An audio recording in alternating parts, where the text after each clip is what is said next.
നമ്മുടെ ഭൂമിയുടെ അന്തരീക്ഷത്തെ ഹൈറ്റിനനുസരിച്ച് 5 പാളികളായി തിരിച്ചിട്ടുണ്ട്. അതെ, troposphere, stratosphere, mesosphere, thermosphere, exosphere എന്നിവയാണ് ഈ 5 എണ്ണം. ഭൂമിയുടെ ഉപരിതലം മുതൽ 15 കിലോമീറ്ററോളം ഉയരം വരെയുള്ള പ്രദേശമാണ് ട്രോപ്പോസ്ഫിയർ. ഏതാണ്ട് +15 ഡിഗ്രി മുതൽ -60 ഡിഗ്രി സെൽഷ്യസ് വരെയാണ് ഈ ഒരു പ്രദേശത്തെ താപനില. കൂടാതെ മേഘങ്ങൾ സ്ഥിതി ചെയ്യുന്നതും കൊമേഴ്ഷ്യൽ എയ്റോപ്ലെയിനുകൾ സഞ്ചരിക്കുന്നതും ഈ ഒരു പ്രദേശത്തൂടെയാണ്.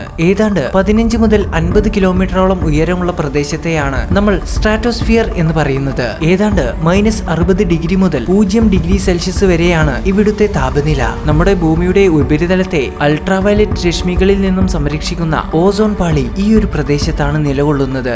ഏതാണ്ട് 50 മുതൽ 85 കിലോമീറ്റർ ഉയരത്തിലുള്ള പ്രദേശത്തെയാണ് നമ്മൾ മിസോസ്ഫിയർ എന്ന് പറയുന്നത്. ഏതാണ്ട് -90 ഡിഗ്രി സെൽഷ്യസ് ആണ് ഈ ഒരു പ്രദേശത്തെ താപനില. പ്രധാനമായും നമ്മുടെ ഭൂമിയിലേക്ക് വരുന്ന ഉൽക്കകൾ ഈ ഒരു പ്രദേശത്ത് വെച്ചാണ് കത്തി നശിക്കാറുള്ളത്. ഇനി 85 മുതൽ 600 കിലോമീറ്റേഴ്സ് വരെ ഉയരമുള്ള പ്രദേശമാണ് തെർമോസ്ഫിയർ. ഏതാണ്ട് 1500 ഡിഗ്രി സെൽഷ്യസിനും മുകളിലാണ് ഇവിടുത്തെ താപനില.